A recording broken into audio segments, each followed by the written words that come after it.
ভৌতিক, রোমহর্ষকর, গা ছমছমে ভূতের ঘটনা শুনতে কে না চায়। আর সেটা যদি হয় সত্যি ভূতের ঘটনা, তাহলে গায়ের লোমগুলি কাঁটা দিয়ে ওঠে। রাত্রে বাইরে বেরোলে মনে হয় পিছনে কেউ একটা দাঁড়িয়ে আছে। এই রকম গা ছমছমে সত্যি ভূতের ঘটনা নিয়ে আমাদের আজকের নিবেদন, গ্রামের ভয়ের রাত, একটি সত্যি ভূতের ঘটনা। ভালো লাগলে অবশ্যই চ্যানেলটি সাবস্ক্রাইব করে আমাদের পাশে থাকবেন, আর ভালো না লাগলে একটি ডিসলাইক দিয়ে বুঝিয়ে দেবেন গল্পটি আপনাদের মনোপুত ছিল না। তাহলে শুনতে থাকুন গ্রামের ভয়ের রাত।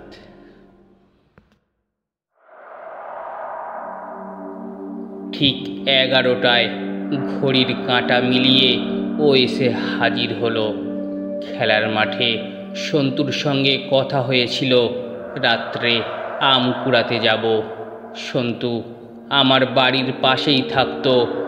বাড়ির বাইরের দিকে পড়ার ঘরে ওর জন্য অপেক্ষা করছিলাম আমি। বাবা দাদা সবাই ঘুমিয়ে পড়েছেন। ভেতর থেকে কারোর গলার আওয়াজ পাচ্ছিলাম না। শুতে যাবার আগে মা দেখে গেছেন আমি পড়ছি। গ্রীষ্মের ছুটির পর স্কুল খুললে টেস্ট পরীক্ষা, সেজন্য মা কয়েকদিন আগে পড়ার ঘরেই আমার শোবার ব্যবস্থা করে দিয়েছেন। পড়তে পড়তে ঘুম পেলে আমি যাতে ওখানেই শুতে পারি। আমি যথেষ্ট বড় হয়ে গেছি, একলা শুতে আজকাল আমার আর ভয় করে না। সন্তু এসে ডাকতে আমি চুপি চুপি পড়ার ঘরে তালা দিয়ে বেরিয়ে এলাম। আম কুড়াতে যাবার কথা বাড়ির কাউকে বলিনি। বললে এত রাতে কেউ আমাদের যেতে দিত না। ছোটবেলায় ক্লাস 3-4 পড়ার সময় বন্ধুরা মিলে প্রায় রোজ বিকেলবেলা আম বাগানে যেতাম। কুড়িয়ে পাওয়া আম খাবার লোভ উঁচু ক্লাসে ওঠার পর চলে গেছে।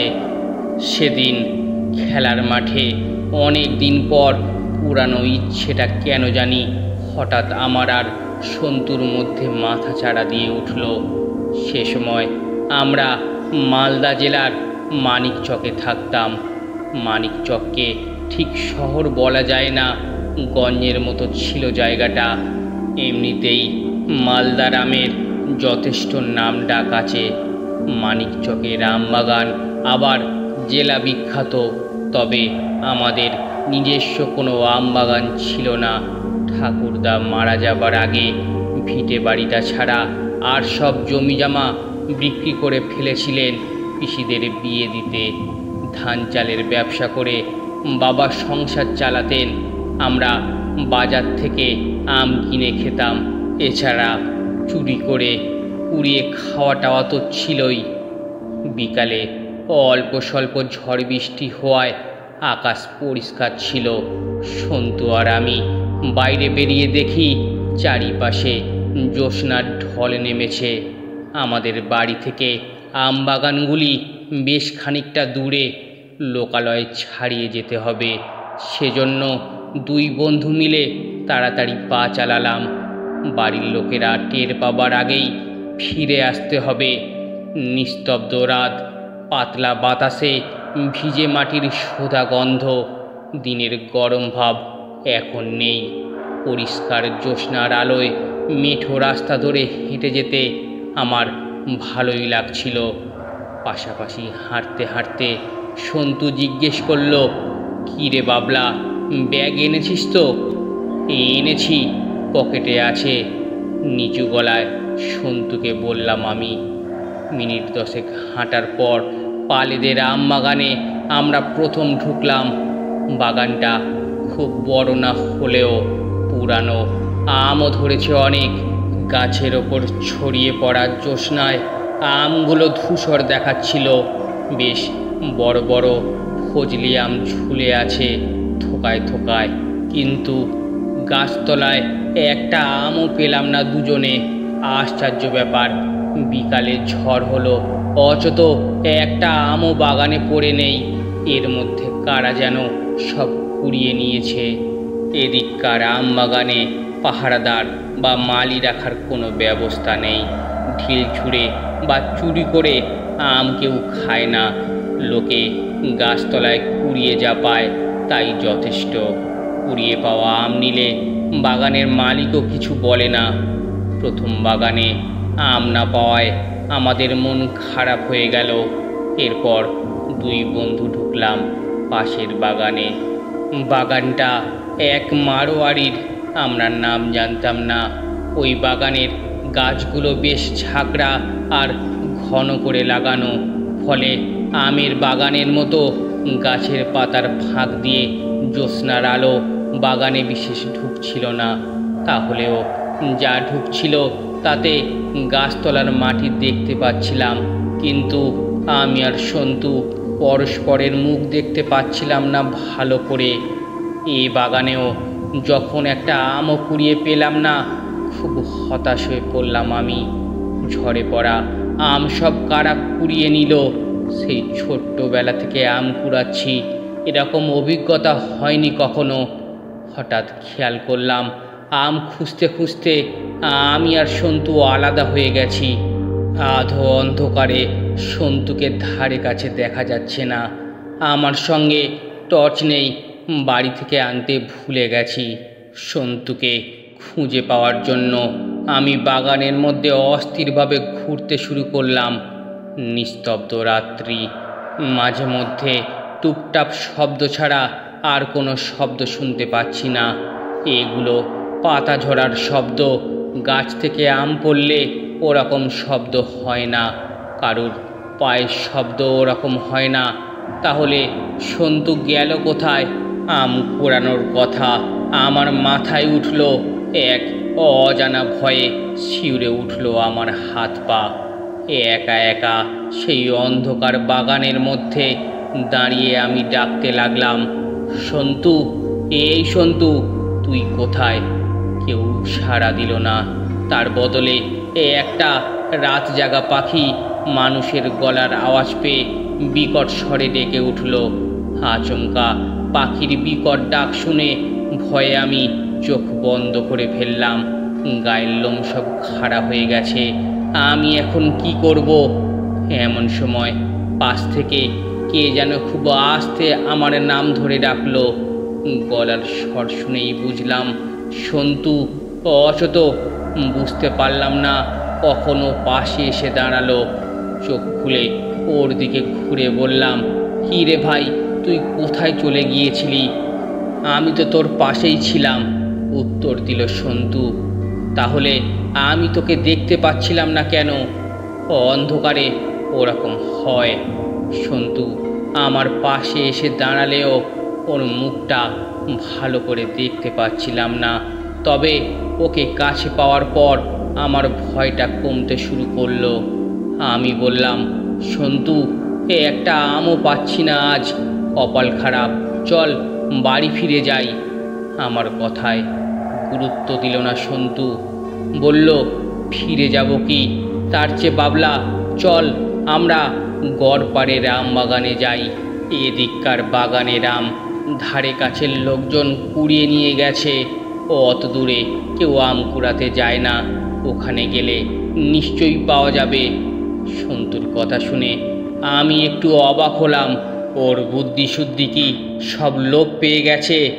গড়পাড়ের আম বাগান এখান থেকে অন্তত মাইল দুয়েক দূরে হবে। নদীর সরু বাঁধের ওপর দিয়ে হাঁটতে হবে একটানা।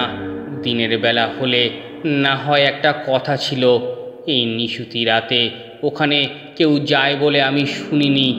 ধারে কাছে মানুষের বাড়ি ঘর নেই। বাগানের মধ্যে এতক্ষণ ঘুরে ঘুরে ক্লান্ত হয়ে পড়েছি। খানিক আগে পাখির চিৎকার শুনে আচমকা ভয় পাওয়ায় সেই ক্লান্তি এখন শরীরে জেঁকে বসেছে। রাত কত হয়েছে জানি না। একবার ভাবলাম গড়পাড়ের আম বাগানে যাব না, ফিরতে দেরি হলে বাড়ির লোক জেনে যেতে পারে, তখন আম কোড়ানো বরাবরের জন্য ঘুচে যাবে। আবার ভাবলাম এত কষ্ট করার পরেও একটা আম নিয়ে বাড়ি ফিরবো না, পকেটের ব্যাগ পকেটেই থেকে যাবে। 7-5 ভেবে শেষ পর্যন্ত সন্তুর কথায় রাজি হয়ে গেলাম। ওকে বললাম, সন্তু, গড়পাড়ের আম বাগানে যেতে পারি, কিন্তু তাড়াতাড়ি ফিরতে হবে। নিশ্চয়ই। একটু মুচকি হেসে সম্মতি জানালো সন্তু। অন্ধকারে ওর মুখের হাসি দেখতে না পেলেও গলার স্বর শুনে তা বুঝলাম। আমি খুব ভয় পেয়ে গেছি ভেবে বোধহয় ওর ওই হাসি। নদীর বাঁধের ওপর দিয়ে আমরা দুজনে হাঁটছি।